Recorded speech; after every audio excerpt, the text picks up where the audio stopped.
Hello there!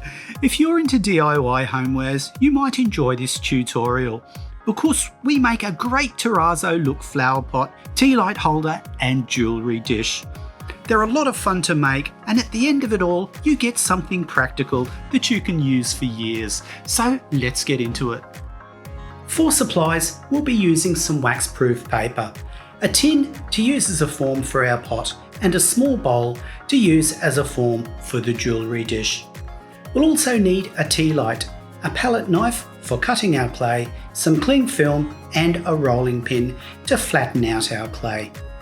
For the colour speckles in our terrazzo, we'll be using a 50-gram block of yellow ochre, Van Dyke brown, crimson, burnt umber, metallic mauve, umber and black.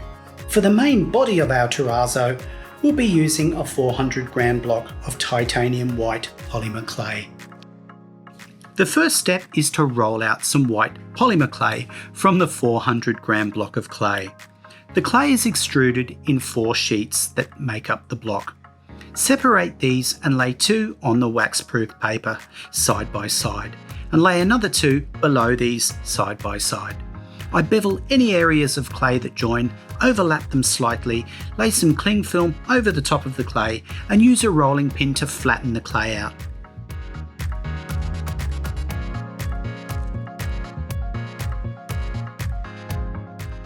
Use quite a lot of pressure to get rid of those ridges. Once the clay is smooth and flat, flip the clay sheet over, lay some more cling film over the top and roll this side until it is smooth. We then remove the cling film from the top.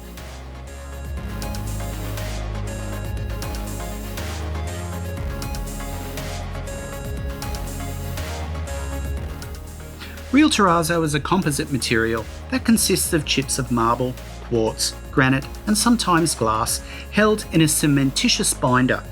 The chips in terrazzo can be any number of colours, but most commonly they are earth tones. But feel free to use any colours that you think would look nice together. This would be a great way to get rid of any leftover bits of clay you might have. To create the chips, we cut a square edge off the block and cut bits off the end with a palette knife. Try to make the bits different sizes. Lay the bits sporadically over the sheet. Lay the next colour in between the bits you just laid down and continue on with all the colours until the sheet is nicely covered.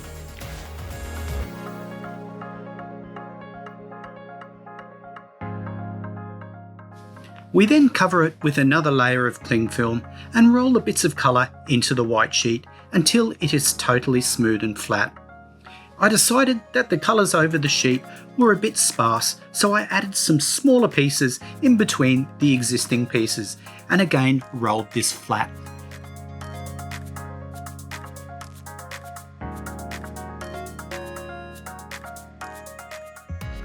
So let's create the pot first.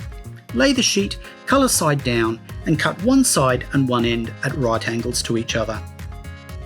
Lay the can over the flash end of the sheet and roll it until the other end touches the sheet.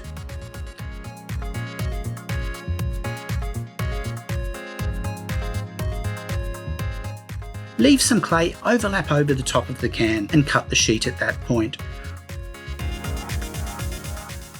Cut the clay flush around the base and join the edges together. Smooth the edges with the palette knife. And once we're happy with the join, lay the can off some offcut. Profile cut around the base and smooth this into the sides.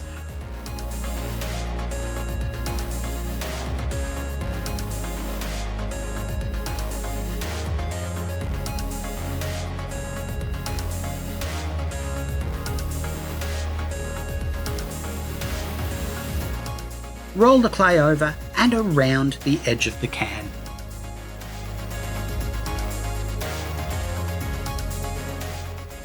For the tea light holder, flip the clay face side down and measure out the width of the clay.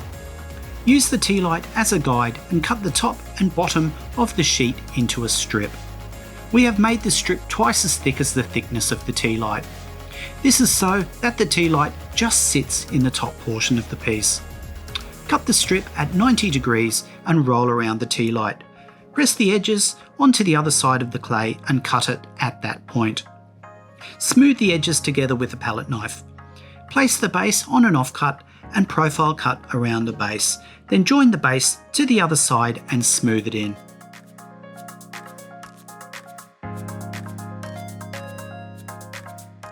Create a cone-shaped piece of clay and apply it to the bottom of the base inside. Place the tea light onto the top of the holder and place it just down below the rim. The third project is the jewellery dish. To create this, we need a template to cut a circular shape out of the clay. I have used a saucer for this and profile cut around it with a palette knife.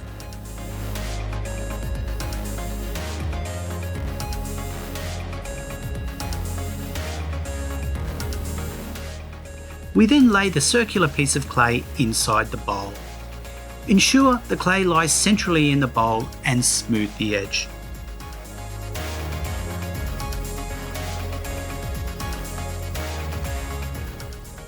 Once the projects have all been made, you can bake them, following the instructions on the packaging. And voila! Well, thanks for watching. We hope you enjoyed these projects and are inspired to create.